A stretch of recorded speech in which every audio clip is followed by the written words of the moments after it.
தண்ணீரை துடைக்க உதவி கோரினர். மிகுந்த முயற்சி தேவை என்பதை அறிந்த பெருங்கடல் ஒத்துழைக்க ஒப்புக்கொண்டது. ஆனால் அமுதத்தில் ஒரு பங்கை வலியுறுத்தியது.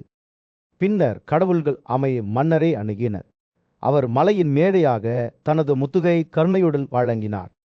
இந்திரன் புத்திசாலித்தனமாக மந்தராவை ஆமையின் முதுகில் வைத்தார். அசுரர்கள் வாசுகி என்ற பாம்பை மந்திரி தண்டு போல பிடித்து கொண்டனர். இடைவிடாமல் அனந்தா வாசுகியின் தொப்பியை உயர்த்தி கீழே இறக்கியதுடன் போராட்டம் பிரமாண்டமாக இருந்தது. வாசுகியின் வாளிலிருந்து தீப்பிழம்புகளுடன் கூடிய கருப்பு நீராவி வெளிப்பட்டது. மின்னல் சூழ்ந்த இந்த மேகங்கள் சோர்வடைந்த காவல்களை புத்துணர்ச்சியூட்டும் வரையில் மழை பொழிந்தன. சுழலும் மந்தராவின் மீது மரங்களிலிருந்து முக்களும் விழுந்தன. இதனால் வானங்கள் உயிர் பெற்றன. இந்த சுழற்சி தொடர்ந்தபோது பெருங்கடல் முழுவதும் ஒரு பெரிய கதனை எதிரொலித்தது. இது தாழ்வான பகுதிகளை சேர்ந்த பல நீர்வாழ் விலங்குகள் மற்றும் உயிரினங்களின் மரணத்தை சமிக்கை செய்தது. பெரிய மரங்கள் அவற்றின் வேர்களால் கிழிக்கப்பட்டு தண்ணீரில் விழுந்தன. இதனால் அடிக்கடி எரியும் தீ உருவானது. மலை மின்னல் மின்னும் இருண்ட மேகத்தை ஒத்திருந்தது. மேலும் தீ பரவியது. சீண்டங்கள், யானைகள் மற்றும் பிற உயிரினங்களை எரித்தது. இந்திரன் இறுதியில் பலத்த மழையால் தீப்பிழம்புகளை அணைத்து விட்டான். சிறிது நேரத்திற்கு பிறகு பல்வேறு மரங்கள் மற்றும் மூலிகைகள் இருந்து வெளியேறும் ஈரப்பதம் கடலில் தண்ணீருடன் கலந்து அதிலிருந்து குடித்த கடவுள்களுக்கு அழியாமையை அளித்தது. கிளர்ச்சி அடைந்த ஆழத்தில் பால் நீ அந்த ஈறுகள் மற்றும் பழச்சாறுகளால் தெளிவான வெண்ணையாக மாறியது. இருப்பினும் தேவர்கள் இன்னும் தோன்றவில்லை. இதனால் தேவர்கள் சோர்வடைந்தனர் மற்றும் தொடர்ந்து மந்திரம் செய்ய வலிமை இல்லாமல் இருந்தனர். அவரது இருக்கையில் அமர்ந்திருந்த பிறமனை கடவுள்கள் அணுகினர். அவர்கள் தங்களுக்கு புதுப்பிக்கப்பட்ட பலத்தை வழங்க நாராயணனின் உதவியை நாடினர். நாராயணன் சம்மதித்து, நான் உங்களுக்கு போதுமான வலிமையை அளிக்கிறேன். போ, மலையை மீண்டும் நிலையிழுத்தவும் தண்ணீரை துடைக்கவும் என்று கூறினார். புதிதாக கண்டுபிடிக்கப்பட்ட வீரியத்துடன் கடவுள்கள் மீண்டும் மந்திரம் செய்ய தொடங்கினர். அவர்கள் வேலை செய்யும் போது பல்வேறு பொக்கிஷங்கள் வெளிப்பட்டன. ஒரு மாபெரும் போரின் போது கடவுள்கள் தங்கள் புத்திசாலித்தனத்தின் முடிவில் இருந்தனர். சக்தி வாய்ந்த காசங்கள் மற்றும் ஆயுதங்களுடன் தெய்வீக சக்திகள் மீது பயங்கரமான தாக்குதலை தொடங்கினர். ஆனால் அனைத்தும் தொலைந்து விட்டதாக தோன்றிய போது விஷ்ணு தனது மயக்கும் பெண் படிவத்தில் நரனுடன் தோன்றினார். அவர்கள் ஒன்றாக வலிமையான தனவர்களை ஏமாற்றவும் அமிர்தத்தை தங்கள் பிடியிலிருந்து திருடவும் ஒரு திட்டத்தை வகுத்தனர். புத்திசாலித்தனத்துடனும் திருட்டுத்தனத்துடனும் இருவரும் தனவர்களின் கைகளில் இருந்து தேனை பறித்து கொண்டனர். மகிழ்ச்சியுடன் அதை குடித்த கடவுள்கள் இந்த நிகழ்வுகளின் திருப்பத்தைக் கண்டு மிகவும் மகிழ்ச்சி அடைந்தனர். இருப்பினும் ராது என்கிற தனவா தன்னை கடவுள்களில் ஒருவராக மாறுவேடமிட்டார். மேலும் அமிர்தத்திலும் பங்கேற்றார். சூர்யாவும் சோமாவும் அவரை அடையாளம் காணும் வகை அவர்கள் மற்ற கடவுள்களை எச்சரித்தனர். உடனே விஷ்ணு பகவான் தனது உண்மையான வடிவத்தில் செயல்படத் தொடங்கினார். சுதர்சனா என்ற தனது வட்டு மூலம் ராருவின் தலையை விரைவாக துண்டித்து அவரது தலையை வானத்தில் உயர்த்தினார். தனவனின் உடல் தரையில் விழுந்து அதன் மகத்தான தாக்கத்தால் பூமி நடுங்கியது. அன்று முதல் ராகுவின் தலைக்கும் சூரியனுக்கும் சோமனுக்கும் இடையே நீண்டகால பகை உருவானது. பகவான் விஷ்ணுவும் நரனும் அசுரர்களுக்கு எதிராக படைகளுடன் இணைந்து போர் தொடுத்தனர். கடவுள்கள் வீரத்துடன் போராடினர். ஆனால் தனவர்கள் தங்கள் தாக்குதலில் இடைவிடாமல் இருந்தனர். வானத்திலிருந்து பாறைகள் மற்றும் மரங்களின் மலைகள் கீழே விழுந்தன. தெய்வீக சக்திகளை மூழ்கடிக்கும் அபாயம் ஏற்பட்டது. சிவப்பு நிறம் கொண்ட மலை சிகரங்கள் போர்க்களத்தில் சிதறி கிடப்பது போல் தோன்றியது. அனைத்தும் தொலைந்து விட்டதாக தோன்றிய போது நாராவும் நாராயணனும் சண்டைக்குள் நுழைந்தனர். விஷ்ணுவின் சுதர்சனா கடுமையான ஒளியால் எரிந்து அதன் பாதையில் ஆயிரக்கணக்கான கணவர்களை அழித்தது. போர் வீரர்கள் இரும்பு ஏவுரணைகள் கைமுட்டிகள் மற்றும் வாள்களுடன் மோதி கொண்டபோது காற்று துயரத்தின் கூக்குரல்களால் நிரம்பியது.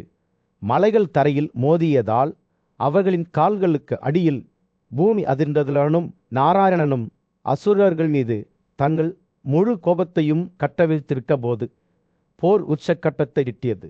சுதர்சனா யுகத்தின் முடிவில் எல்லாவற்றையும் நுகரும் எரியும் நெருப்பைப் போல தானவர்களை பேரழிவுகரமான சக்தியுடன் கீழ்த்தெறிந்தார். கடவுள்கள் தைரியமாக போராடினர்.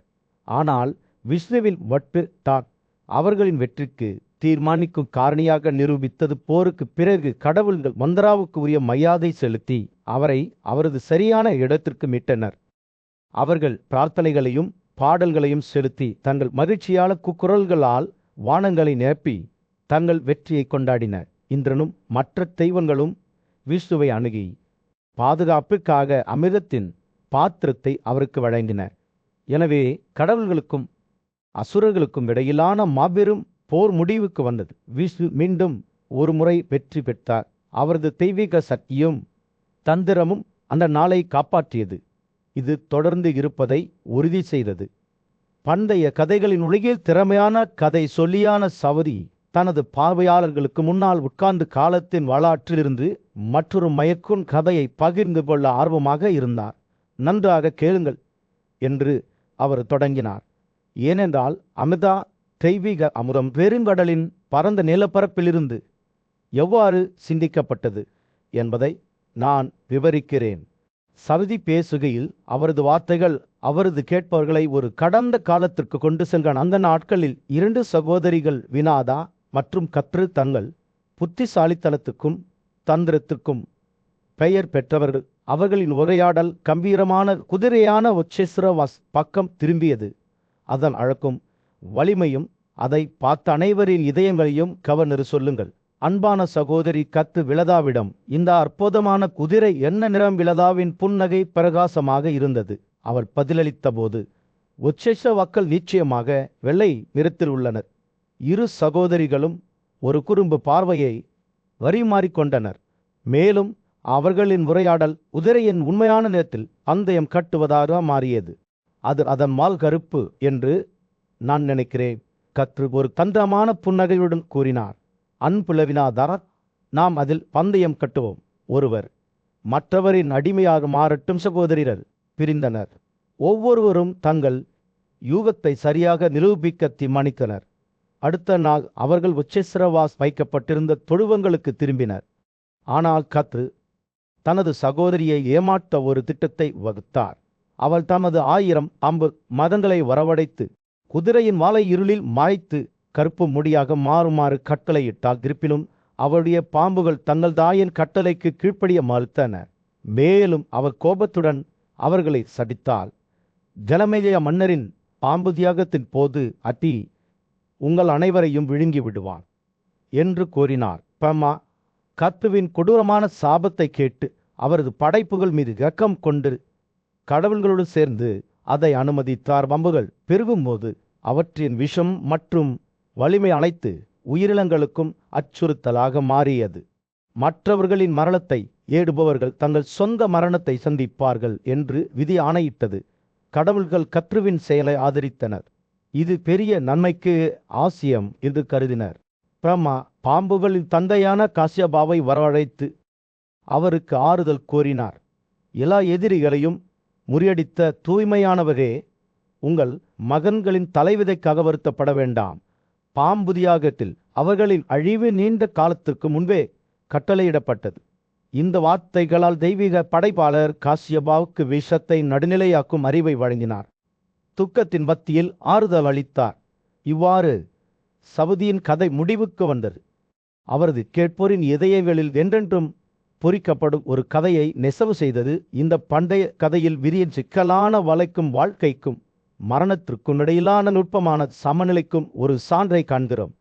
கதை சொல்லர் தனது கணக்கை முடித்தவுடன் பார்வையாளர்கள் பிரபஞ்சத்தின் மர்மங்களை சிந்திக்க விட்டு விட்டனர். அங்கு கோட் ஏவு விடிய ஆரம்பித்த போது கத்ரு மற்றும் வினதார் என்ற 2 சகோதரிகளும் ஆசரத்துடனும் பொறுமையின்மையுடனும் புறப்பட்டனர். கம்பீரமான குதிரை விசிறியான உச்சைவர்களை நெருக்கமாக பார்க்க அவர்கள் ஒரு பணியில் இருந்தனர். ஆனால் அவர்களின் பயணம் அதன் சொந்த சவால்கள் இல்லாமல் இல்லை. சகோதரிகள் அடிவைத்தனத்தை பற்றி பந்தயம் கட்டினர். மேலும் இந்த அற்புதமான உயிரினத்தை காண்பதன் மூலம் மட்டுமே அவர்கள் தங்கள் சர்ச்சையை தீர்க்க முடிந்தது. அவர்கள் நடந்து செல்லும்போது பெருங்கடலின் பரந்த பகுதி அவர்களுக்கு முன்னால் விரிந்தது. அதன் நீ கண்ணால் பார்க்க முடிந்தவரை விரிந்தது. காற்று முழுவதும் எதிரொலிக்கும் காதில் கேளாத ஒளியுடன் உருண்டு உருமியது. சகோதரிகள் அதன் மகத்தான தன்மையுடன் ஒப்பிடுகையில் சிறியதாக உணர்ந்தனர். ஆனால் அதன் கம்பீரமான இருப்புக்கு ஈர்க்கப்பட்டனர். அதன் ஆழத்துக்குள் இன்றும் மீன்களின் எண்ணிக்கையைக் கண்டு அவர்கள் ஆச்சரியப்பட்டனர். அவற்றில் சில பெரியவை, ஒரு திமிங்கலத்தை முழுவதுமாக விழுங்க முடியும் மதரங்கள் மற்றும் பல்வேறு வகையான உயிரினங்கள், முதல் ஆமைகள் மற்றும் முதலைகள் வரை. கடலின் நீர் உயிர்களால் நிரம்பி வழிந்தது. நீர்வாழ் விலங்குகளின் சத்தங்களால் காற்று அடர்த்தியாக இருளது. அவற்றின் கதனைகள் மற்றும் கிண்டல்கள் இசையின் கூச்சல் போல காற்றை நிரப்புகின்றனர். சகோதரிகள் இந்த நம்ப முடியாத காட்சியை பார்த்தபோது அவர்கள் கடலின் சக்தியை பற்றிய பிரமிப்பு மற்றும் மரியாதையை உணராமல் இருக்க முடியவில்லை. அவர்கள் கரையை நெருங்கிய போது அதன் கரைகளில் இருந்து காற்று நீரின் மேற்பரப்பில் நடனமாடுவதை அவர்கள் கவனித்தனர். அலைகளை உருவாக்கி காற்றில் உயரமாக உயர்ந்தது. சந்திரனின் செல்வாக்கு விக்கத்தில் தெளிவாக தெரிந்தது. அதே அலைகள் ஏதோ காணப்படாத சக்தியால் தூண்டப்படுவதைப் போல இருந்தன. சகோதரிகள் முன்பு பெருங்கடலின் நீர் தொந்தரவு செய்யப்பட்டதை உணர்ந்தபோது தங்கள் முதுகெலும்புக்கே ஒரு நடுக்கத்தை உணர்ந்தகத்தி வாய்ந்த கோவிந்தப்பானால் கூட ஒரு காலத்தில் நீரில் மூழ்கிய பூமி உயர்த்த ஒரு காட்டுப்பன்றி வடிவத்தை எடுத்தார். அவர்களின் பார்வை கடலில் ஆழத்தில் விழுந்தது. அங்கு புத்துயிர் பெற்ற அத்ரி அதன் ரகசியங்களை புரிந்து கொள்ள முயன்றார். ஆனால் 100 ஆண்டுகளுக்கு பிறகு தோல்வி அடைந்தார். வெறிய தெய்வமான விஷ்ணுவும் கூட தனது யோரானிதத்தின் போது இந்த பரண்ட இடத்தில் ஓய்வெடுத்தார் என்று கூறப்படுகிறது. அந்நிய தியானத்தின் மந்திரத்தின் கீழ் ஆழ்ந்த தூக்கம். சகோதரிகள் அவர்கள் பெருங்கடலின் கம்பீரத்துடன் ஒப்பிடும்போது சிறிய உயிரினங்கள் மட்டுமே என்பதை உணர்ந்ததால் தாழ்மையுடன் உணர்ந்தனர். அவர்கள் அங்கே நின்று கொண்டிருந்த போது சகோதரிகள் காதல் போட்டியாளர்களைப் போல பெருங்கடலில் ஓடும் சக்தி வாய்ந்த நதிகளை கண்டனர். ஒவ்வொருவரும் அதன் நீரை சந்திக்க ஆர்வமாக இருந்தனர். கடலில் அலைகள் நடனமாடுவதையும் சுழற்றுவதையும் அவர்கள் பாமையுடன் பார்த்தனர்.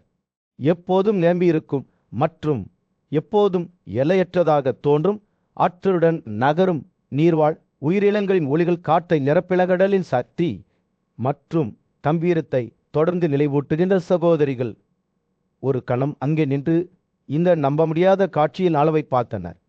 பிரபஞ்சம் முழுவதும் பரவியிருக்கும் ஒரு பெரிய திரைச்சிலை ஒரு பகுதியாக இருப்பதைப் போல அவர்கள் தங்களை விட சிறியதாகவும் ஆனால் பெரிய ஒன்றுடன் இணைக்கப்பட்டதாகவும் உணர்ந்தனர். மேலும் அவர்கள் பெருங்கடலில் பரந்த விரிவாக்கத்தை பார்த்தபோது தங்கள் பயணம் மதிப்புக்குரியது என்பதை அவர்கள் அறிந்தனர். அதன் அழகையும் சக்தியையும் கண்டதில் தொலைதூர சகாப்தத்தில் நாகர்கள் பாம்பு போன்ற ஒரு இனம் பெருங்கடலில் பரந்த பரப்பிற்குள் வசித்து வந்தனர். அவர்களின் தாயா விலதாவின் சகோதரி கற்று தனது உடன்பிறப்பால் அநீதி இழைக்கப்பட்டார். மேலும் அவர் ஒரு புத்திசாலித்தனமான பந்தயம் மூலம் பழி வாங்க முயன்றார். தச்சாவின் 2 சகோதரிகளும் மரல்களும் தங்கள் தந்திரத்திற்கும் புத்திசாலித்தனத்துக்கும் பெயர் பெற்றவர்கள். அவர்கள் வானத்தில் உலாவிக் கொண்டிருந்த போது கீழே உள்ள முடிவற்ற நிலநீரை பார்த்தபடி அவர்கள் பெருங்கடலில் அதன் அனைத்து கோபத்தையும் அடைந்தனர். காற்று மிகப்பெரிய அலைகளை தூண்டிவிட்டது. இது மிகவும் நெகிழ்திறன் கொண்ட உயிரினங்களையும் கூட மூழ்கடிக்கும் அபாயத்தை ஏற்படுத்தியது. மகத்தான மீன்களின் பள்ளிகள் திமிங்கலங்களுடன் நீந்தின.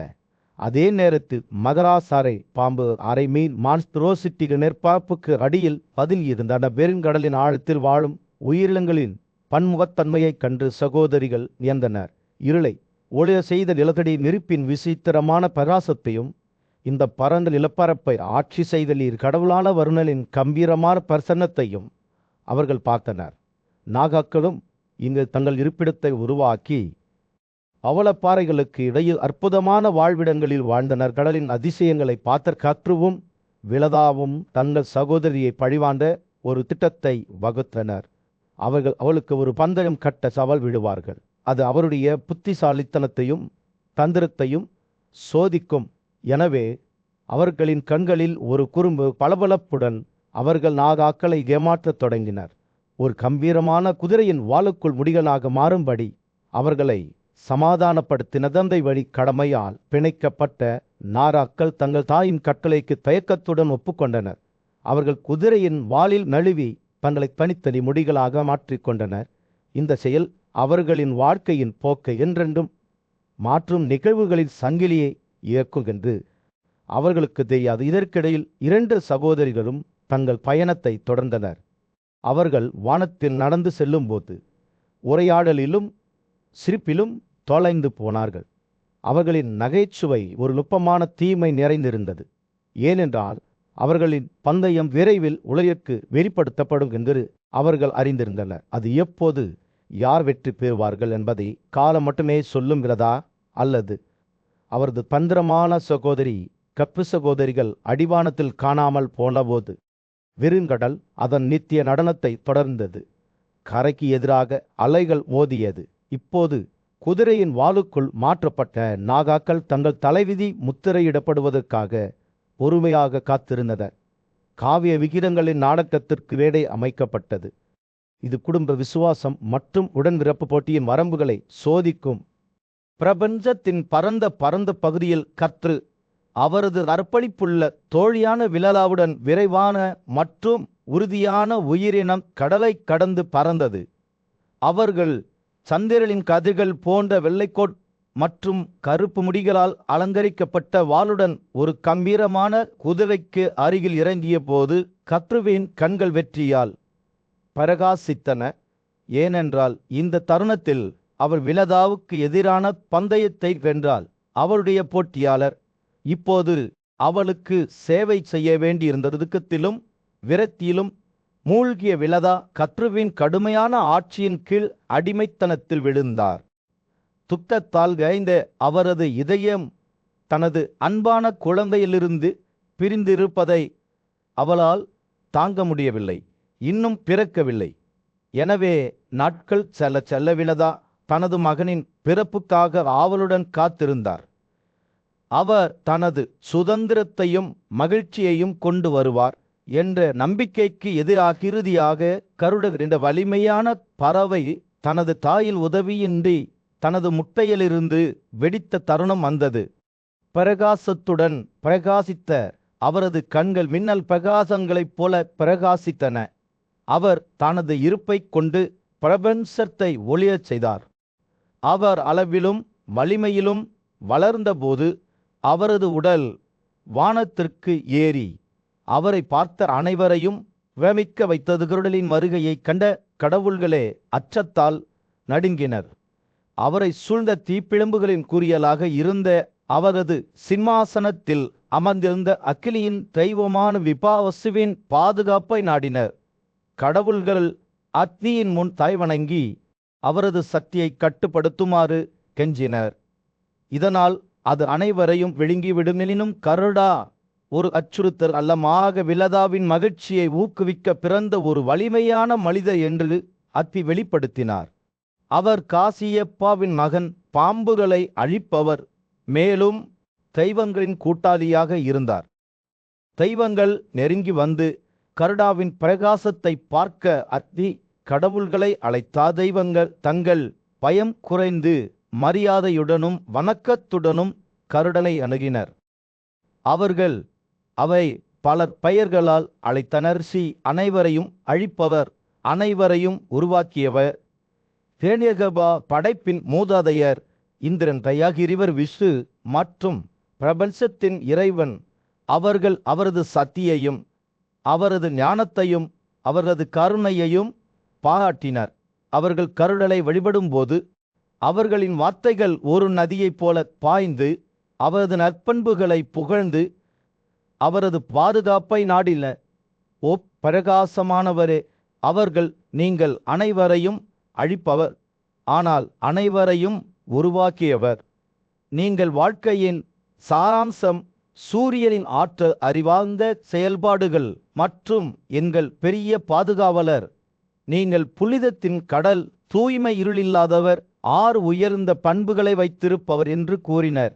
அவர்களின் பக்தியால் உந்தப்பட்டு கருடா தனது சொந்த ஆற்றலையும் பிரகாசத்தையும் குறைத்து கடவுள்களின் அச்சத்தை அமைதிப்படுத்தி பிரபஞ்சத்திற்கு சமநிலையை மீட்டெடுத்தார்.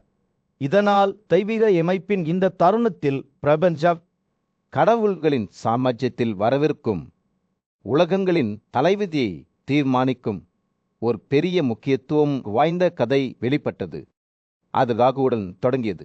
பாம்பு போன்ற ஒரு உயிரினம் அவர் ஒரு காலத்தில் கடல் உருளும் போது கடவுளர்களிடையே ஒரு ஏமாற்றுக்காரர் என்று சுட்டிக்காட்டப்பட்டார். சூரிய பிரகாசமான சூரிய கடவுள் மற்றும் சோமார் சந்திர கடவுள் ராகுவின் உண்மையான இயல்பை அடையாளம் கண்டனர். மேலும் அந்த தருணத்திலிருந்து அவர் அவர்கள் மீது ஆழமான பகைமையை வளர்த்து கொண்டார். ஆண்டுகள் செல்ல செல்ல ராகுவின் மனக்கசப்பு தணிந்தது. ஒரு நாள் அவர் பழிவாங்க தீர்மானித்தார். தனக்கு இவ்வளவு கொடுமை செய்த சூரிய கடவை அவர் வேங்கி விடுவார். இந்த இருந்த நோக்கத்துடன் ராகு மேற்கத்திய மலைகளுக்கு சென்றார். அங்கு சூர்யா வசித்து வந்தார். அவரது துயரத்தால் நுகரப்பட வேண்டும் என்ற எண்ணமே கடவுள்களை அச்சத்தால் நிரப்பியது. இதற்கிடையில் பெருங்கடலின் மறுபுறத்தில் பிரகாசமான இறகுகள் கொண்ட கம்பீரமான பறவையான கருடா தனது தந்தையின் வீட்டிற்கு முன்னால் நின்றது. அவர் அபரிமிதமான சக்தியும் ஆற்றலும் கொண்ட ஒரு உயிரினமாக இருந்தார். ஒரு நொடியில் பரந்த தூரங்களை கடக்கும் திறன் கொண்டவர். அவரது சகோதரர் அருணாவுடன் அவரது முதுகில் அமர்ந்திருந்தார். கருடா அவர்களின் தாயின் பக்கத்தை நோக்கி செல்லத் தொடங்கினார். அவர்கள் கடலை கடக்கும்போது கோபத்தில் மூழ்கியிருந்த சூரியன் மேற்கத்திய மலைகளிலிருந்து எழுந்து உலர் அழிவை கொண்டுவர தீர்மானித்தார். அவரது கடுமையான கதிர்கள் பிரகாசித்தன. இளப்பரப்பின் மீது ஒரு தங்கர ஒளியை வெளிப்படுத்தின. கடவுள்களும் பெரிய முனிவர்களும் அதைக் கண்டு நடுங்கினர். ஏனென்றால் சூர்யாவை கட்டுப்படுத்தாமல் தொடர்ந்தால் அனைவரும் சாம்பலாறி விடுவார்கள் என்று அவர்களுக்கு தெரியும். வாட்டி பிரம்மாவை கடவுள்கள் வரவழைத்து இந்த இக்கட்டான நேரத்தில் அவரது ஆலோசனையை நாடினர். ஆண்டவரே, அவர்கள் இந்த பெரும் வெப்பத்திற்கு என்ன காரணம்? இது நம் இருப்பை ஏன் அச்சுறுத்துகிறது என்று கெஞ்சின. பிரம்மா சூரியன் எல்லாவற்றையும் நெருப்பில் எரிக்க தீர்மானித்திருப்பதை வெளிப்படுத்தினார். ஆனால் பாட்டி இந்த பேரழிவை முன்கூட்டியே கண்டறிந்து ஒரு தீர்வை வழங்கியிருந்தார். சேப்பாவின் மகனான அருணா இந்த உன்னதமான பணிக்காக தேர்ந்தெடுக்கப்பட்டார். தனது மகத்தான வடிவம் மற்றும் பிரகாசமான பிரகாசத்துடன் இந்த சக்தி வாய்ந்த நபர் சூரியனுக்கு முன் தனது தேரொட்டியாக நிற்பார். சூரிய கடவுளில் அனைத்து சக்தியையும் உள்வாங்கி உலகத்தின் மீது தனது முழு கோபத்தையும் கட்டவிழ்த்து விடுவதை தடுக்கிறார். எனவே கருடா தனது வழியில் தொடர்ந்தபோது அருணர் தனது கடமையை நிறைவேற்ற புறப்பட்டார். தனது சகோதரனை அவர்களின் தாயின் பக்கமாக சுமந்தார்கதை வெளிவரும்போது அறிவார்ந்த முனிவரான சவுதி ராகுவின் பழிவாங்கல் மற்றும் அருணாவால் கொண்டுவரப்பட்ட ரட்சிப்பு பற்றிய கதையை விவரித்தார். பேரனின் தலையீடு மற்றும் அருணாவின் தன்னலமற்ற செயல் ஆகியவற்றால் கடவுள்கள் எவ்வாறு அழிவிலிருந்து காப்பாற்றப்பட்டனர் என்பதை அவர் வெளிப்படுத்தினார். இதனால் இந்த வான உயிரினங்களின் உன்னதமான செயல்களால் ஒளிக்கும் இருளுக்கும் இடையிலான சமநிலை பராமரிக்கப்பட்டதால் உலகங்களின் தலைவிதி என்றென்றும் மாற்றப்பட்டது. பெருங்கடலின் பந்த பரப்பின் மீது சூரியன் உதயமாகும்போது சவுதியின் வார்த்தைகள் துக்கம் மற்றும் போராட்டத்தின் கதையை உயிர்ப்பித்தன. கடவுள்களுக்கு பொட்டியாக வலிமை மற்றும் ஆற்றலுடன் கம்பீரமான பறவையான கருடாவின் தாய் விலதா வலிமையான கடலின் மறுகரையில் துன்ப நிலையில் தன்னை கண்டார். பந்தயத்தில் தோற்கடித்து அடிமைத்தனமாக மாறிய அவர் கஷ்டமான வாழ்க்கையை வாழ்ந்தார். பாம்புகளின் தாயான கற்று விலதாவின் சரணாகதி வடிவத்தை பார்த்து அவர்களின் விதியின் போக்கை மாற்றும் வார்த்தைகளை பேசினார். விலதா அன்பே என்று அவளை மென்மையான இரக்கத்துடன் உரையாற்றி, கடலின் நடுவில் ஒரு சாம்ராஜ்யம் உள்ளது. மரண கண்களிலிருந்து மறைக்கப்பட்டுள்ளது. அங்கு நாரர்கள் வசிக்கிறார்கள். என்னை அங்கேயே தாங்கவும். இதனால் நான் என் சொந்த வதையினரிடையே ஆறுதலை காணலாம். விலதாவின் தோள்கள் கத்துவின் வார்த்தைகளின் எடையை சுமந்தன. அவள் அலைகளின் குறுக்கே தனது மாமியாரை சுமந்தாள். கருடர் தனது செக்குகள் அகலமாக விரிந்து பாம்புகளை பிடிக்க வானத்தில் பாய்ந்தார். அவர் பறக்கும் போது பிரகாசமான சூரியன் அவர்கள் மீது மோதியது. அவர்களின் செதில்களை எரித்து அதன் குருட்டுத்தனமான ஒளியில் அவர்களை மயக்கிவிட்டது. விலதா தனது மகன்கள் வெப்பத்திற்கு அடிபணிவதை வேதனையுடன் பார்த்தார். சூரிய தெய்வத்தின் மன்னிக்க முடியாத கதிர்களால் அவர்களின் உடல்கள் நொறுங்கினது. குழந்தைகளின் துயரத்தை கண்ட கடவுள்களின் ஆண்டவரான இந்திரனிடம் உதறி கோரி மன்றாடினாள். மாபெரும் இந்திரனே என்று அவள் கெஞ்சினாள். வலிமை மிக்கவனே, இந்த எரியும் வெப்பத்திலிருந்து எங்கள் மகன்களை காப்பாற்றுமாறு நாங்கள் உன்னை வேண்டிக் கொள்கிறோம். உங்கள் மலை மூலம் இந்த எய்யும் சூரியனில் இருந்து எங்களுக்கு நிவாரணம் அளிக்குமாறு நாங்கள் உன்னை வேண்டிக் கொள்கிறோம். அவள் வார்த்தைகள் ஒரு நதி போல பக்தி மற்றும் வேண்டுதலின் நிட்டனி போல் பாய்ந்தனதற்கு பிரார்த்தனை செய்தபோது அவரது குரல் வானத்தை நோக்கி உயர்ந்தது, கடவுள்களின் மண்டலங்களில் எதிரொலித்தது. அவர் இந்திரனின் பல பெயர்களை அழைத்தார். விரித்திராவை கொல்பவர், நாமுச்சை அளிப்பவர், சச்சியின் மனைவி மற்றும் 1000 கண்களை செலுத்துபவர். அவரது வார்த்தைகள் படைப்பு மற்றும் அழிவின் நூல்களை ஒன்றாக இணைத்து புகழ்ச்சியின் திரைச்சீலை ஒன்றை நெய்யனகப்புவின் பக்தியால் ஈர்க்கப்பட்ட இந்திரன் அவரது வேண்டுகோளுக்கு பதிலளித்தார். அவரது மழையை கொண்டு வந்தது. வறண்ட பாம்புகளின் தாகத்தை தணிக்கவும் அவர்களின் மயக்கத்திலிருந்து உயிர்ப்பிக்கவும் செய்தது. நாகர்கள் தங்கள் துன்பத்திலிருந்து விடுபட்டு தண்ணீரில் நழுவினர். கடவுளின் இறைவன் அவர்களுக்கு வழங்கிய பாதுகாப்புக்கு நன்றி தெரிவித்தனர். கதை வெளிவரும்போது சவுதியின் வார்த்தைகள் படைப்புக்கும் அழிவுக்கும் இடையிலான அந்த நடனத்தின் தெளிவான படத்தை வரைந்தன. அனைத்து சக்தி வாய்ந்த தெய்வமான இந்திரன் மையத்தில் நின்றார். அவரது பல அம்சங்கள் பிரபஞ்சத்தின் துணியில் பின்னப்பட்டன. அவரது ஆட்சி எல்லையற்றது. வானத்திலிருந்து பெரிய கடல் வரை நீண்டது. அங்கு விலதாவும் தத்துவம், துக்கம் மற்றும் மீட்பின் கதையில் தங்களை கண்டனர். எனவே சவுதியின் கதை முடிவுக்கு வந்தவுடன் கேட்போம். கடவுள்களின் சாம்ராஜ்யத்தில் தனது கட்டளையின் பேரில் மிகச்சிறந்த குதிரைகளை கொண்ட வலிமையான மன்னரான இந்திரன் பாம்பு தெய்வமான கத்துவை மகிழ்வித்தார். மின்னல் மற்றும் இடிமுழக்கத்தால் ஒளிரும் மேகங்களை அவர் வரவழைத்து அவற்றின் உயிர் தரும் நீரை ஊற்றினார்.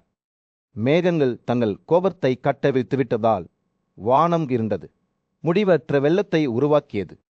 அது உலகை சூழ்ந்துவிடும் அபாயத்தை ஏற்படுத்தியது. மகா வல்லமை வாய்ந்த நாகர்கள் இந்திரனின் கட்டளையை கேட்டு மகிழ்ச்சி அடைந்தனர்.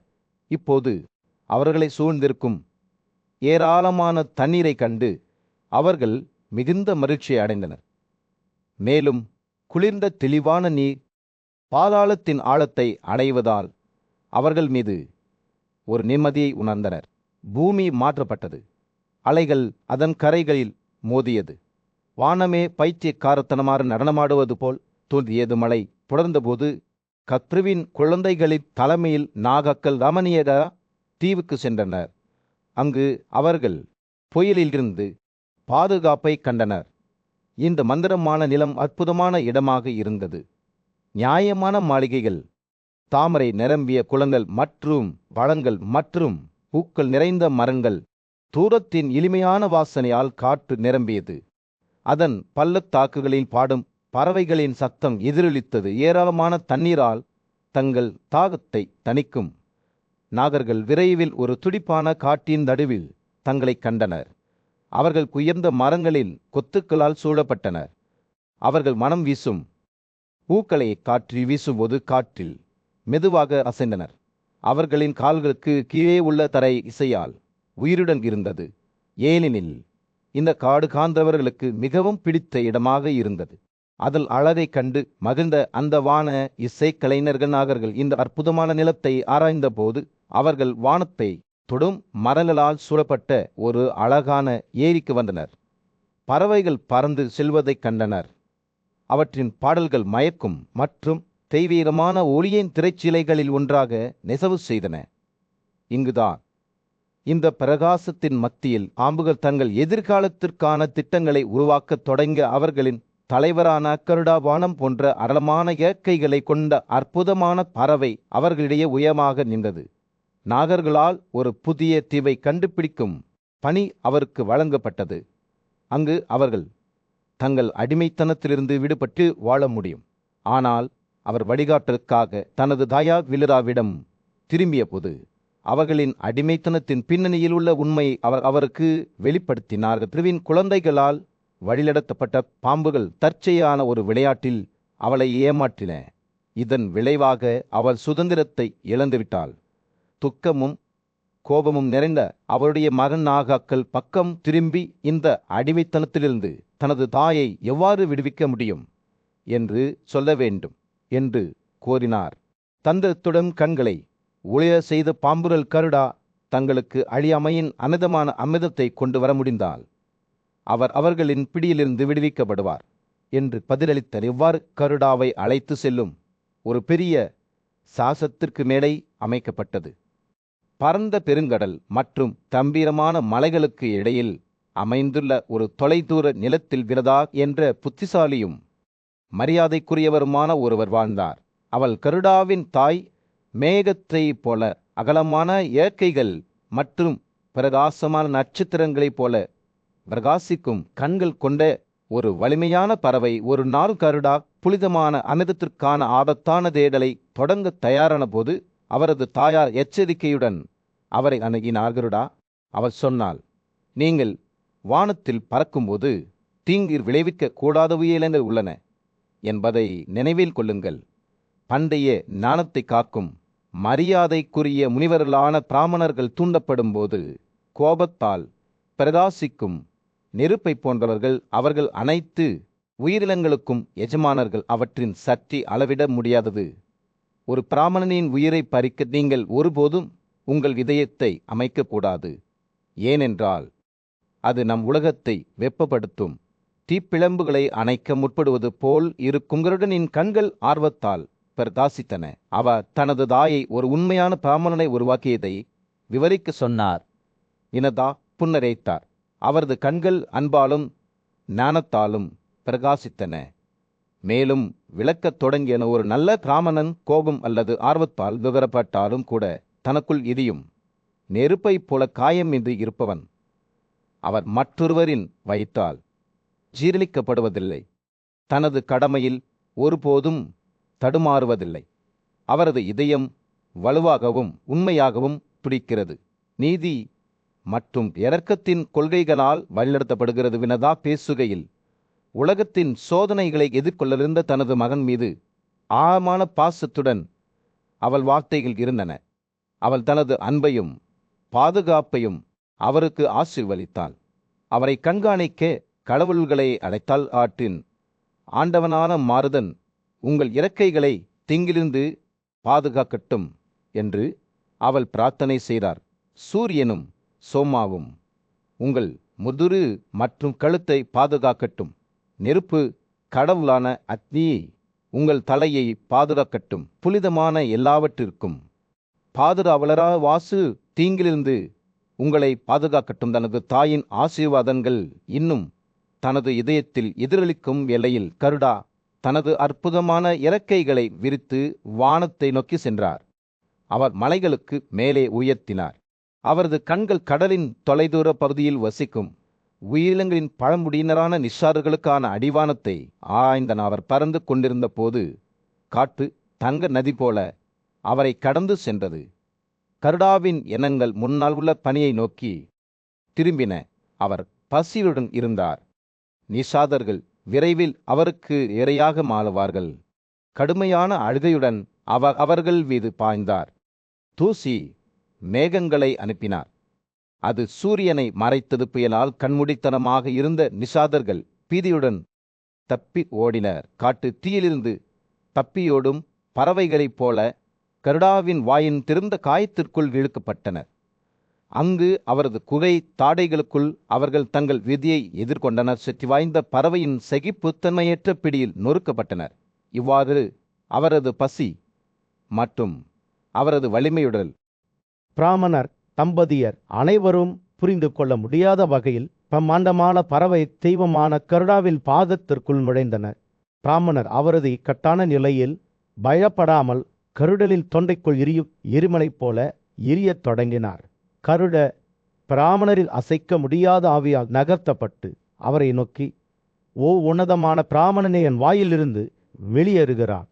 ஏனென்றால் ஒரு பறவை தெய்வமான நான் ஒரு மதிப்புமிக்க சாதியில் ஒருவரை கொள்வது பொருத்தமல்ல.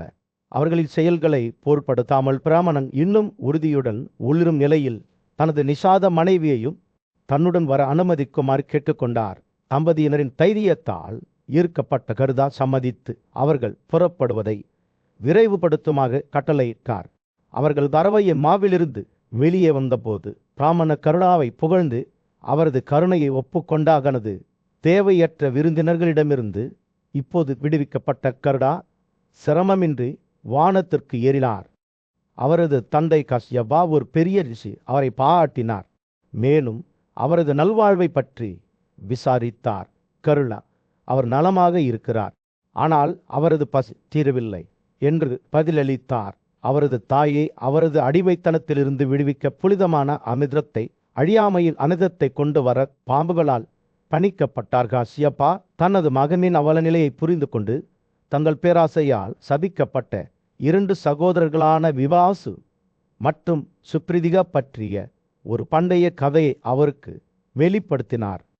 மூத்த சகோதரர் விபாசு தங்கள் செல்வத்தை பிரிக்க விரும்புவோர் கடுமையான வேவுகளை அனுபவிப்பார்கள் என்று தீர்க்கதரிசனம் உரைத்தார். சுப்ரிதிரா தனது சகோதரரின் எச்சரிக்கையை புறக்கணித்து விரிரலைக்கு தொடர்ந்து வாதிட்டார். இது ஒரு கசப்பான சாபத்திற்கு வழிவகுத்தது. காஷ்யபா பேசுகையில் அந்த 2 சகோதரர்களும் இப்போது ஒரு யானையும் ஒரு ஆமையும் ஒரு புனிதமான ஏரிக்குள் கடுமையான சண்டையில் ஈடுபடுவதை காண முடிந்தது. யானை அதன் கம்பீரமான அளவு மற்றும் மலிமையுடன் ஆமையின் சரிப்புத்தமையற்ற கொடூரத்துடன் மட்டுமே ஒருந்தியது. தனது பசியை தணிக்க இந்த உயிரினங்களில் பங்கு பெறுமாறு தனது தந்தையால் அறிவுறுத்தப்பட்ட கருடா இருவரையும் எளிதில் பிடித்தார். யானை மற்றும் ஆமையை தனது தலையில் பிடித்து கொண்டு கருடா வானத்தில் ஏறி ஆலமா என்ற புனித இடத்திற்கு சென்றார். அவர் பறக்கும் போது ஏரியை சுற்றியுள்ள தெய்வீக மரங்கள் அச்சத்தில் அதிர்ந்தன. அவற்றின் தண்ட கிளைகள் ஆபத்தான முறையில் அசைந்தன. பறவைகளின் இறைவன் இந்த வான உயிரினங்களின் பயத்தை உணர்ந்து விலைமதிப்பற்ற ரத்தினங்கள் மற்றும் உலோகங்களால் அலங்கரிக்கப்பட்ட பிற கம்பீரமான மரங்களை நோக்கி சென்றார். ஒரு பிரமாண்டமான வாழை மரத்தின் மீது இறங்கியதும் கருடர் அதன் பரந்த கிளையின் மீது உட்கார அழைக்கப்பட்டார். அவரது பசி இன்னும் தணியாத நிலையில் அவர் யானையையும் ஆமையையும் விழுங்க தயாரானார். ஏரியில் அவர்களின் போராட்டம் இப்போது அவரது தீராத பசியின்மையால் மாண்டுவிட்டது. அறவை தெய்வம் கிளையின் மீது குடியேறிய போது அவரது பிரமாண்டமான எடையின் கீழ் கொப்புளம் உடைந்து அதன் சுமைக்கு அடியில் சிதைந்துவிடும் என்று அச்சுறுத்தியது. பிரபஞ்சத்தில் தொலைதூர மூலையில் வசவதத்தர் என்ற சக்தி வாய்ந்த கருடா ஒரு மரத்தின் மீது இறங்கினார். அவரது சக்தி வாய்ந்த ஆவணங்கள் ஒரு யானை மற்றும் ஆமையை பிடித்து கொண்டிருந்தன. மரத்தின் கிளை அவரது எடையின் கீழ் உடைந்து விட்டது. வல்கிய முனிவர்களை முறுக்கி விண்வெளியில் விழ வைக்கும் என்று அச்சுறுத்தியது. தெய்வீக வலிமையின் வெடிப்புடன் கருடா உறுதியாக பிடித்தார். ரிஷிகளை தலைகீழாக பார்த்து தீவிரமான துறவி தவத்தில் ஈடுபட்ட போது நடுக்காற்றில் கிளையை தொங்கவிட்டார். பெரிய பறவையின் செயல்கள் தெய்வங்கள் மற்றும் மனிதர்களிடையே ஆச்சரியத்தை தூண்டின. கருடாவின் தன்னலமற்ற செயலால் திகைத்த வழக்கிலியர்கள் அவருக்கு ஒரு புதிய பெயரை கொடுத்தனர். கருடா கனமான எடையை கொண்டவர், ஏனெனில் அவர் தனது சக்தி வாய்ந்த இறக்கைகளால் அவர்களின் வட்சிப்பின் எடையை சுமந்தார். கருடா வானத்தில் பறந்தபோது யானையும் ஆமையும் பாதுகாப்பாக தனது காலோன்களில் பிடித்தன. அவர் கீழே உள்ள பல்வேறு பகுதிகளின் பார்வையை பிடித்த மரத்தில் கிளையை அமைக்க ஒரு சிறந்த இடத்தை தேடி கருடா புனித மலையான காந்தமகனாவை நோக்கி பறந்தார். அங்கு அவரது தந்தை காஷ்யபா துறவி பக்திகளில் ஈடுபட்டிருந்தார். புகழ்பெற்ற முனிவர் காஷ்யபா தெய்வீக வடிவம் மிகுந்த பிரகாசமும் சகிப்புத்தன்மையும் கொண்ட தனது மகனை பார்த்து அவரிடம் இவ்வாறு பேசினார். குழந்தையை அவசரமாக செயல்பட வேண்டாம், இதனால் நீங்கள் வலி அனுபவிக்க நேரிடும். சூரியனின் கதிர்களை குடிப்பதன் மூலம் தங்களை ஆதரிக்கும் வளைகிலியாக்கள் கோபம் அடைந்தால் உங்களை வெடிக்க செய்யலாம். பின்னர் காஷ்யப்பா தனது மகனின் சார்பாக வளைகிலியர்களை சமாதானப்படுத்தி கருடனின் உன்னத முயற்சிக்கு அனுமதி வழங்குமாறு கேட்டுக்கொண்டார். காஷ்யப்பாவின் வார்த்தைகளால் தூண்டப்பட்டு துறவிகள் தங்கள் இருக்கையை கைவிட்டு புனிதமான இமாவ மலையை நோக்கி புறப்பட்டனர். அங்கு அவர்கள் தங்கள் தவத்தை மீண்டும் தொடங்குவார்கள். கருடர் மரத்தில் ஒரு கிளையை இன்னும் தனது கொக்கில் வைத்துக்கொண்டு அதை எங்கு விடுவிப்பது என்பது குறித்து தனது தந்தையிடம் வழிகாட்டினார். காஸ்யபா அவை பனியால் மூடப்பட்ட ஒரு தொலைதூர மலைக்கு அழைத்துச் சென்றார். சாதாரண உயிரினங்களுக்கு அணுக முடியாதது பெரிய வேகத்தில் கருட இந்த தனிமைப்படுத்தப்பட்ட சிகரத்தை நோக்கி பறந்தார். பிரமாண்டமான கொம்பு அவர் வானத்தின் வழியாக உயரும்போது ஆபத்தான முறையில் அசைந்த கருடர் மலையை அடைந்ததும் காது கேளாத இரைச்சலுடன் தரையில் விழுந்த பிரமாண்டமான கிளையை கீழே விழ வைத்தார். மலைகளின் இளவரசர் தனது இறக்கைகளுக்கு அடியில் அதிர்ந்தார். இதனால் மரங்கள் தங்கள் பீடங்களில் இருந்து பூக்கள் மற்றும் பெத்தளங்களின் மழை பொழிந்தன. ஏராளமான மரங்களை அடித்தபோது அவை மின்னும் தங்க மேகங்களைப் போல பிரகாசித்தன. மரத்தில் சுமை நீக்கப்பட்டவுடன் கருடா மலையின் உச்சியில் அமர்ந்தார். யானை மற்றும் ஆமை இரண்டையும் வீங்கி மீண்டும் ஒரு முறை பறக்க விட்டார். அவரது வலிமையான இறக்கைகள் கடுமையாக துடிக்கின்றன. அவர் ஒரு பிரகாசமான உருவமாக காற்றில் உயர்ந்தார். தெய்வங்கள் மற்றும் மனிதர்களிடையே பிரமிப்பின் பிரகாசத்தை விட்டு சென்றார். இருப்பினும் அவரது செயல்கள் கடவுளால் கவனிக்கப்படாமல் போகவில்லை. தெய்வங்கள் மற்றும் மனிதர்களின் சாமாஜ்யத்தில் பக்தி மற்றும் படைப்பின் கதை ஒன்று வெளிப்பட்டது. மரியாதைக்குரிய சவனகா முனிவர் இந்திரனின் வீழ்ச்சி மற்றும் கருடலின் பிறப்பு பற்றிய மர்மங்களை பற்றி அறிவார்ந்த கதையாசிரியரான சவுதியிடமிருந்து அறிவொளியை நாடினார். சவுதி பண்டைய கோட்பாட்டின் திரைச்சிலை நெசவு செய்து கதையை விவரிக்கத் தொடங்கினார். பெரிய பிரஜாபதி காஸ்யபா ஒரு பெரிய தியாகத்திற்கு தயாராகி கொண்டிருந்த போது சந்ததிக்கான தனது தேடலில் தன்னுடன் சேர கடவுள்களையும் முனிவர்களையும் காந்தர்வர்களையும் அழைத்தார். கடவுள்களின் சக்தி வாய்ந்த மன்னரான இந்திரன் மாபெரும் தீயாக எரிபொருளை கொண்டு வருவதற்கு ஒப்படைக்கப்பட்டார். அதை அவர் எளிதாக நிறைவேற்றினார். இருப்பினும் தனது பயணத்தில் அவர் வாழகிலியர்களை எதிர்கொண்டார். சிறிய முனிவர்கள் தங்கள் தீவிர துறவியின் காரணமாக உயிருடன் ஒட்டி கொள்வது அரிது. வெறுமையும் வலிமையும் கொண்ட இந்திரன் அவர்களை பார்த்து சிரித்தார். அவர்கள் தலைக்கு மேல் சிறியவர்கள் போல சிரித்தார். கோபமும் துக்கமும் நிறைந்த அவமானப்படுத்தப்பட்ட முனிவர்கள் வலிமையிலும் சக்தியிலும் தற்போதைய இந்திரனை முறியடிக்கும் திறன் கொண்ட ஒரு புதிய இந்திரனை உருவாக்குவதாக சபதம் செய்தனர். தங்கள் மந்திரங்கள் மற்றும் பிரசாதங்களுடன் அவர்கள் ஒரு பெரிய தியாகத்தை பற்ற வைத்து இந்திரனின் வலிமைக்கு போட்டியாக இருக்கும் ஒரு உயிரினத்தின் பிறப்புக்காக பிரார்த்தனை செய்தனர். கடவுள்களின் ஆண்டவர் இந்திரன் இந்த திட்டத்தை அறிந்து காசியப்பாவிடம் தஞ்சம் புகுந்து தலையிடுமாறு கெஞ்சினார். நாணியும் இரக்கமும் கொண்ட காசியப்பா வழங்கிலியர்களை அணுகி அவர்களின் செயல்களுக்கு எதிராக அவர்களுக்கு ஆலோசனை வழங்கினார். 3 உலகங்களுக்கும் ஆண்டவராக பிரம்மாவின் வார்த்தையால் தற்போதைய இந்திரன் விதிக்கப்பட்டதாக அவர் அவர்களுக்கு நினைவூட்டினார்.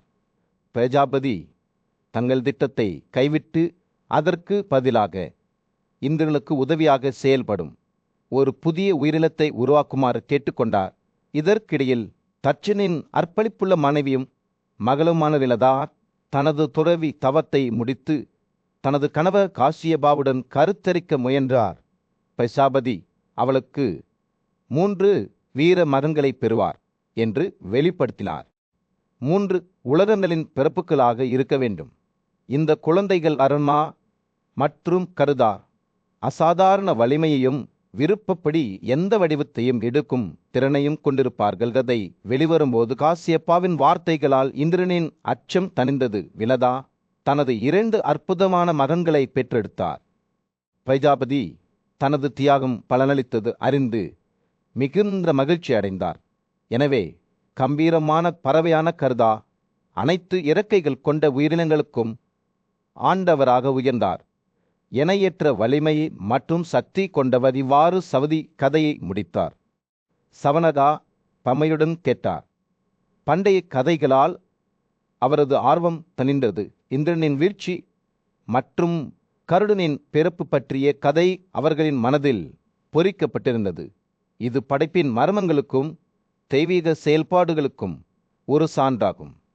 கடவுள்களில் சாமாஜ்யத்து ஒரு பெரிய போர் நடந்து கொண்டிருந்தது. இந்திரனின் தலைமையில் வானப்படைகள் பேய்களுக்கு எதிராக போரிட தயாராகி கொண்டிருந்தன. ஆனால் அவை தயாராக நின்றபோது ஒரு வலிமையான உருவம் அவர்கள் மீது இறங்கியது. பறவைகளின் ராஜாவும் வினாத்தாளின் மகனுமான கருதா. அவரது வருகை தெய்வீக சபையில் அதிர்ச்சி கலைகளை அனுப்பியது. இதனால் தெய்வங்கள் கூட பயத்தால் நடுநில தெய்வங்களின் புனிதமான பானமான சோமத்தை பாதுகாத்தவர்களில் வான கட்டிட கலைஞரான பிராமணரும் ஒருவர். ஆனால் கருதா விருங்கிய போது அவரது பிரம்மாண்டமான இறக்கைகள் காற்றை துடிக்கின்றன. பிராமணரின் சக்தி வாய்ந்த வடிவம் பறவையின் டாலோன்களுக்கும் கொக்குகளுக்கும் பொருந்தவில்லை. ஒரு நொடியில் போரினால் ஆதிக்கப்பட்ட பிராமணர் போர்க்களத்து உயிரற்ற நிலையில் கிடந்தார்களின் இறக்கைகளால் எழுப்பப்பட்ட தூசியால் வானம் இருண்டது. தெய்வங்கள் மூழ்கிவிட்டன. குப்பைகளின் மேகத்தால் கண்மூடித்தனமாக அவர்கள் இடறி விழுந்தனர். 1000 கண்கள் கொண்ட கடவுளான இந்திரனும் கூட கருடனின் தாக்குதலில் சக்திக்கு எதிராக சக்தியற்றவராக இருந்தார். பறவையின் ராலோன்களும் பொக்குகளும் தெய்வீக அணிகளில் கீழ்ந்தன. இரத்த கரை படிந்த உடல்களின் பாதையை விட்டு சென்றன போர் தொடங்கிய போது காற்றின் கடவுளான வாயு தூசி புயலை அகற்ற இந்திரனால் வரவழைக்கப்பட்டார். ஒரு சக்தி வாய்ந்த ஆற்றுடன் வாயு மேகத்தை அடித்து சென்று கடவுளின் அவநிலையை மீண்டும் ஒரு முறை வெளிப்படுத்தியது. வானப்படைகள் தங்கள் மிக சக்தி வாய்ந்த ஆயுதங்களுடன் அணிதிரண்ட 2 முளைகள் கொண்ட வாள், இரும்பு மேசை மற்றும் எரியும் அம்புகள். ஆனால் கருடர் பதற்றமடையவில்லை. எல்லா பக்கங்களிலும் தாக்கும் போது அவரது இறக்கைகள் கடுமையாக துடிக்கின்றன. கடவுள்கள் வீரத்துடன் போராடினர். ஆனால் அவர்களின் ஒருங்கிணைந்த சக்தியா கூட பறவையின் கொடூரத்துடன் பொருந்த முடியவில்லை. போர் அதன் உச்சக்கட்டத்தை எட்டியதும் சாதியர்கள், காந்தவர்கள், வாசுதாக்கள், ஆதிச்சர்கள் மற்றும் கட்டை அஸ்வின்கள் குழப்பத்தில் தப்பி ஓடினர். ஒவ்வொருவரும் வெவ்வேறு திசையில் பின்வாங்கினர். கருடர் தனது வீழ்ச்சியை தொடர்ந்தார். எச்சர்களை எதிர்த்து போராடினார். சக்தி வாய்ந்த போர்வீரர்கள் பறவைகளின் டாலோன்கள் மற்றும் பொக்குகளுக்கு எதிராக எந்த வாய்ப்பும் இல்லை. ஒவ்வொன்றாக அவர்கள் அவருக்கு முன் விழுந்தனர். அவர்களின் உடல்கள் அடையாளம் காண முடியாத அளவுக்கு சிதைந்தன. போரில் கருடரின் வீரத்தை பற்றி பெரிய சிவனும் கூட வெறுமைப்பட்டிருப்பார். இறுதியாக தனது எதிரிகள் தோற்கடிக்கப்பட்ட போது கருடா தனது கவனத்தை கடவுள்களை நிலைநிறுத்தும் புனித பானமான அமிர்தத்தின் மீது திருப்பினார். ஆனால் அவர் நெருங்கிய போது தீப்பிழம்புகளின் சுவர் அவரது பாதையை தடுத்தது. கடுமையான காற்றால் எரியூட்டப்பட்ட நெருப்பு வானத்தின் குறுக்கே பரவியது. சூரியனை கூட விழுங்கிவிடும் என்று அச்சுறுத்தியது. பயப்படாமல் கருடா 90 மடங்கு 90 வாய்களை எடுத்து எண்ணற்ற நதிகளின் தண்ணீரால் தீப்பிழம்புகளை அணைத்தால் நெருப்பு அணைக்கப்பட்டவுடன் வரவையின் வடிவம் ஒரு சிறிய அளவுக்கு சுருங்கியது. சோம வைக்கப்பட்டிருந்த பகுதிக்குள் நழுவ அனுமதித்தது. கடவுள்கள் தங்கள் தோல்வியிலிருந்து இன்னும் திகைத்து கருடா நிழல்களில் மறைந்ததை மட்டுமே பார்க்க முடிந்தது. அவரது பணி நிறைவேறியது. சூரியனின் கதிர்கள் வானத்தை ஒளிர செய்த ஒரு வான மண்டலத்தில் கருடா என்ற கம்பீரமான பறவை சூரியனைப் போல பொன்னிற இறகுகளுடன் காற்றில் பறந்தது. அவரது இறக்கைகள் சக்தி வாய்ந்த மயில் துடிக்கின்றன. அவர் கடவுள்களுக்காக ஒதுக்கப்பட்ட புனித பானமான சோம பகுதிக்குள் நுழைந்தார். அவர் நெருங்கிய போது ஒரு இரு சக்கரத்தை கண்டார். அதன் விளிம்புகள் கிரேசரைப் போல கூர்மையானவை. சோமாவை திருடுபவர்களிடமிருந்து பாதுகாக்க அயராது. சுழல்கின்ற கருடாவின் கூர்மையான கண்கள் அப்பகுதியை ஆராய்ந்தன. மேலும் அவர் சோமாவை காக்கும் 2 பெரிய பாம்புகளை கண்டார். அவற்றின் நாக்குகள் மின்னலைப் போல ஒளிரும். அவற்றின் வாய்கள் நெருப்பை வெளியிடுகின்றன. அவற்றின் கண்கள் கோபத்துடன் எரியும். இந்த வலிமையான பாதுகாவலர்களை எதிர்கொள்ள தயாராகி கொண்டிருந்த பறவைகளின் இறகுகள் உற்சாகத்தால் சிதறின. ஒரு விரைவான இயக்கத்துடன் கருடா அவர்களின் கண்களை தூசியால் மூடி அவர்களை குருடாக்கினார். வாய்ப்பை பயன்படுத்தி கொண்டு பாம்புகளை எல்லா பக்கங்களிலிருந்தும் தாக்கி அவற்றை தனது கூர்மையான ஆலோங்களால் கிழித்தார். வெற்றி பெற்ற கருடர் சோமாரிடம் தயக்கமின்றி வந்து அமரத்துவத்தின் பானமான அமிர்தத்தை எடுத்து கொண்டார். ஆனால் அதை தானாக குடிப்பதற்கு பதிலாக சாபத்தால் பிணைக்கப்பட்டிருந்த தனது தாயார் விரதாவிடம் அதை மீண்டும் கொண்டு வர தேர்ந்தெடுத்தார். அவர் வானத்தில் பறந்தபோது அவரது இறக்கைகள் வேகமாக துடிக்கின்றன. கருடனின் தன்னலமற்ற செயலில் மகிழ்ச்சி அடைந்த பாதுகாப்பின் கடவுளான விஷ்ணுவை அவர் சந்தித்தார். விஷ்ணு கருடனுக்கு 2 வரங்களை வழங்கினார். அழியாமை மற்றும் அமிர்தத்தை குடிக்காமல் நோயிலிருந்து விடுதலை. கருடர் அதை குடிக்க வேண்டாம் என்று முடிவு செய்தார். ஆனால் அதற்கு பதிலாக வேறு ஒரு வரத்தை கேட்டார். விஷ்ணுவுக்கு மேலே தனது கேரியராக இருக்க வேண்டும். விஷ்ணு இந்த கோரிக்கையை ஏற்றுக்கொண்டார். கருடர் தனது கதத்தில் கொடி கம்பத்தில் பெருமையுடன் அமர்ந்த கடவுள்களின் அரசனான இந்திரன் அவர்களின் உரையாடலுக்கு இடையூறு விளைவித்த போது கருடா மீது இடி முழக்கம் வீசினார். ஆனால் பறவையின் வலிமை ஒப்பிட முடியாததாக இருந்தது. அவர் தாக்குதலை பார்த்து சிரித்தார். ஒட்டா மற்றும் வாற்றத்தை உருவாக்க எலும்பு பயன்படுத்தப்பட்ட கிருஷியை மதிக்க வேண்டும் என்று கூறினார். தனது இறக்கையின் ஒரு பிளவுடன் கருடா எந்த உயிரினமும் அடைய முடியாத ஒரு இறகுகளை எறிந்தார். மேலும் அனைத்து உயிரினங்களும் அதன் அழகைக் கண்டு ஆச்சரியப்பட்டனர். கருடனின் வலிமையால் ஈர்க்கப்பட்ட இந்திரன் அவரது சக்தியின் வரம்புகளை பற்றி கேட்டு அவருடன் நித்திய நட்பை நாடினார். கருடர் ஒப்புக்கொண்டார். இந்திரன் உட்பட முழு பூமியின் எடையையும் ஒரே இறகில் தாங்க முடியும் என்று கூறினார். இருவரும் ஒரு பிழைப்பை உருவாக்கினர். மேலும் கருடர் சோமர்த்தை கீழே வைத்த பிறகு இந்திரனிடம் திருப்பி தருவதாக உறுதியளித்தார். இருப்பினும் கருடா தனது தாய்க்கு குடிப்பதற்காக குசா புல் மீது அமிர்தத்தை வைத்தபோது கடவுள்களின் ராஜாவான சட்டா அதை இரகசியமாக சொர்க்கத்துக்கு எடுத்து சென்றார். பாம்புகள் அமிர்தா எடுத்து செல்லப்பட்டதை அறியாமல் குசா புல்லை தங்கள் நாக்குகளால் லக்கி அவற்றை இரண்டாக பிரிந்தன. பக்தியின் இறுதி செயலில் கருடா பாம்புகளை விழுங்கி பின்னர் தனது தாயின் பக்கத்திற்கு திரும்பினார். அவர்கள் காடுகளில் ஒன்றாக அமர்ந்திருந்த போது அதிசயங்களால் சூழப்பட்டன. சுவனகளின் கண்கள் ஆர்வத்தால் மின்னும்போது அவர் சவுதியை நோக்கி திரும்பினார். அவரது குரலில் எதிர்பார்ப்பு நிறைந்திருந்தது. ஓ சுதாவின் மகனே என்று அவர் கூறினார். பாம்புகள் தங்கள் தாயா கத்துவால் எப்படி சபிக்கப்பட்டன என்பதையும் விலதாவை அவரது சொந்த மகன் அருணாவால் எப்படி சபித்தார்கள் என்பதையும் நீங்கள் என்னிடம் சொன்னீர்கள். அவர்களின் கணவர்கள் அவர்களுக்கு வழங்கிய தாளமான வரங்களையும் நீங்கள் எங்களுடன் பகிர்ந்து கொண்டீர்கள். ஆனால் இன்னும் ஒரு விஷயத்தை கேட்க நாங்கள் ஆர்வமாக உள்ளோம். இந்த பாம்புகளின் பெயர்கள் அவர்களில் மிக முக்கியமானவர் யார் என்பதை நாங்கள் தெரிந்து கொள்ள விரும்புகிறோம். தெரிந்தே புன்னகைத்தார். பகலின் மங்கலான வெளிச்சத்தில் அவரது கண்கள் மின்னின. அவர் இந்த தருணத்துக்காக காத்திருந்தார். இப்போது அவர் பாம்புகளின் கதையின் அடுத்த அத்தியாயத்தை பகிர்ந்து கொள்ள தயாராக இருந்தார். நான் அவர்களின் பெயர்கள் அனைத்தையும் குறிப்பிட மாட்டேன் என்று அவர் கூறினார். நீண்டதாக இருக்கும் என்ற பயத்தில். ஆனால் நமது பாரம்பரியத்தில் மிகவும் மதிக்கப்படும் தலைவர்களின் பெயர்களை நான் ஓதுவென்று பேசத் தொடங்கியதும் அவரது குரல் மேலும் உயிர் பெற்றது. மேலும் பண்டைய அறிவின் இடையுடன் காற்று அதிர்வுற்றது போல் தோன்றியது. அவர்களில் முதலில் செஷா, அதைத் தொடர்ந்து வாசுகி என்று அவர் கூறினார். அவரது வார்த்தைகள் அதன் கரைகளில் நிரம்பி வழியும் நதியைப் போல விழுகின்றன. பின்னர் ஐராவதம், தட்சகா, கார்கோடகாரா, தனஞ்சியா ஒவ்வொன்றும் கடைசியை விட கம்பீரமானவை. பெயர்கள் தெய்வங்கள் மட்டும் தெய்வங்களின் இட்டலி போல சவுதியின் நாவை உருட்டின. அவற்றில் ஒளிகள் காலங்காலமாக எதிரொலிக்கின்றன. அவர் பேசுகையில் சவனகாவின் கண்கள் வியப்புடன் விரிந்தன. அவர் இதற்கு முன்பு இது போன்ற ஒரு பட்டியலை கேள்விப்பட்டதே இல்லை. மேலும் பாம்புகளின் எண்ணிக்கை கிட்டத்தட்ட அதிகமாக இருந்தது. மற்றவர்களை பற்றி என்ன என்று அவர் கேட்டார். அவரது குரல் ஒரு கிசுகிசுக்கிற்கு சற்று மேலே இருந்தது. சவுதி சிரித்தார். பூமியின் மையத்திலிருந்து வருவதைப் போல ஒரு ஆழமான இரைச்சல் எண்ணுவதற்கு நிறைய இருக்கிறது என்று அவர் கூறினார். அவரது கண்கள் மகிழ்ச்சியுடன் ஒளிரும்.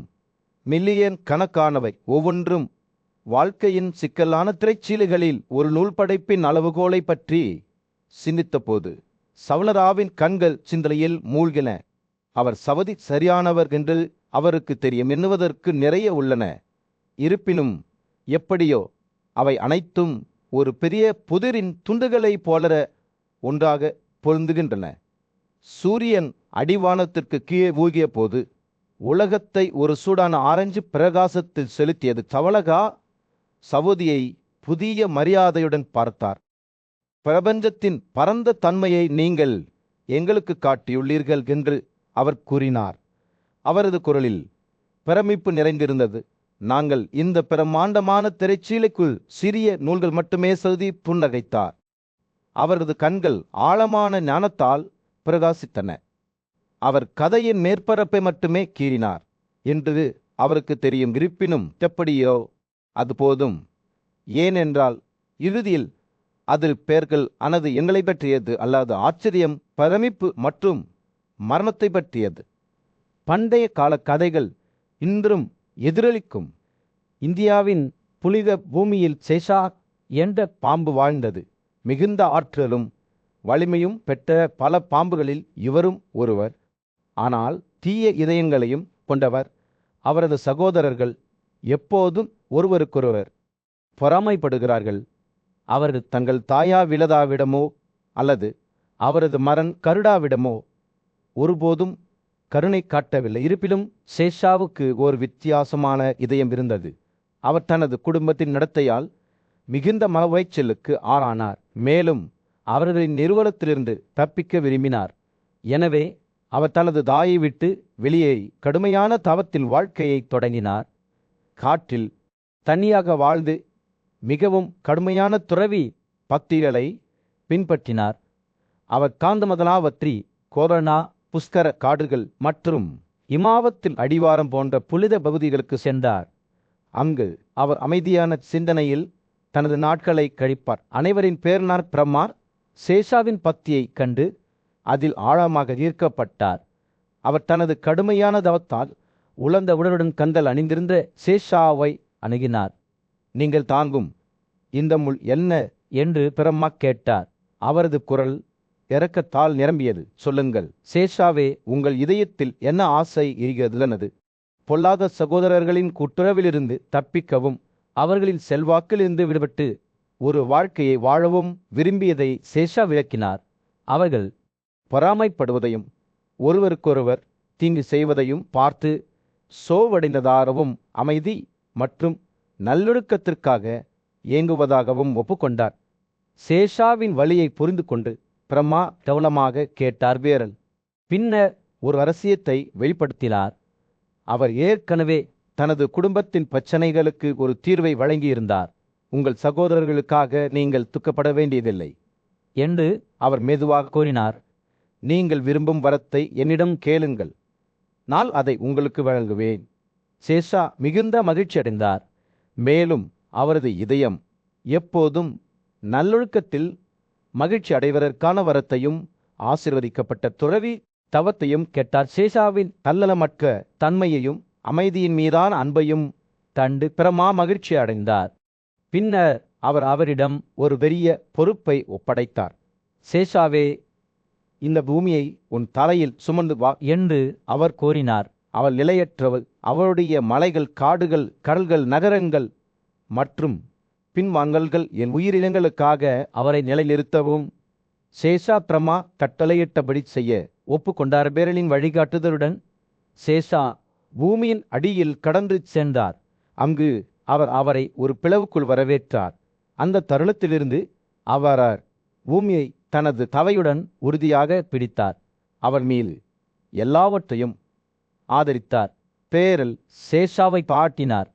நீ தான் கடவுள் தர்மம் ஓ சேஷா, ஏனென்றால் நீ மட்டுமே உங்கள் பிரமாண்டமான உடலால் உலகை ஆதரிக்கிறாய். எனவே சேஷா இன்று வரை பூமியின் அடியில் வாழ்ந்து கமாவின் கட்டளையின்படி உலகை உயர்த்தி கொண்டிருக்கிறார். அவர் அனந்த பகவான், பெரும் வலிமை மற்றும் நல்லொழுக்கம் கொண்ட பாம்பு, புனிதமான கடமையில் ஒப்படைக்கப்பட்டவர். திராட்டின் மையப்பகுதியில் பாம்புகள் குறிந்து கொண்டிருந்தன. ஐராவத் உட்பட அவரது சகோதரர்கள் மற்றும் உறவினர்களிடையே கம்பீரமான பாம்பான வாசுகி உயரமாக நின்றது. வாசுகி அவர்களை வரவழைத்து ஒரு முக்கியமான விஷயத்தை பற்றி விவாதித்தார். அவர்களின் தாயின் சாபம் பாம்புகள் தங்கள் மீது தெய்வங்களின் கோபத்தை அழைத்ததை அறிந்திருந்தன. ஜனமேஜாயாவின் கைகளில் அழிவுக்கு கண்டனம் செய்தன. அவர்கள் கூடிய போது வாசுகி நம்பிக்கையுடன் பேசினார். என் அன்பான சகோதர சகோதரிகளே, இந்த சாபத்தை நடுநிலையாக்க நாம் ஒரு வழியை கண்டுபிடிக்க வேண்டும். நான் நேரத்தை வீணாக்க முடியாது. மாறாத இறைவன் எங்கள் தாய் சாபத்தை உச்சரிப்பதை தடுக்கவில்லை. எனவே எங்கள் அழிவில் நெருங்கிவிட்டது என்பது தெளிவாகிறது. வாசுகி தனது திட்டத்தை கோடிட்டு காட்டியபோது பாம்புகள் கவனமாக